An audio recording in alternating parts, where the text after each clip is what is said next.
প্রখ্যাত সাহিত্যিক ও চলচ্চিত্রকার জহির রায়হানের ৫৩তম অন্তর্ধান দিবস আজ।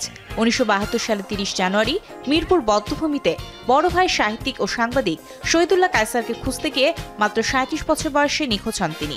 মুক্তিযুদ্ধ বিরোধীদের হাতে মিরপুরে তিনি শহীদ হন বলে জানা যায়, তবে তার মৃতদেহটিও পাওয়া যায়নি। মুক্তিযুদ্ধের কিছুকাল আগে তার নির্মিত জীবন থেকে নেওয়া চলচ্চিত্র মুক্তিযুদ্ধে বিশেষ অনুপ্রেরণা জুগিয়েছে। মুক্তিযুদ্ধকালে পাকিস্তান হানাদার বাহিনীর গণহত্যার প্রামাণ্য চলচ্চিত্র স্টপ জেনোসাইড নির্মাণ করে সাড়া ফেলেছিলেন তিনি।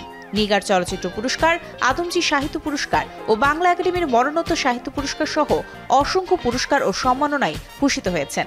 মাত্র ৩৭ বছর জীবনের পরিধি ছিল তার। ছোট্ট এই ক্ষুদ্র জীবনে একজন মানুষ কতটা দিতে পারেন, জহির রায়হান ছিলেন তার উজ্জ্বল দৃষ্টান্ত।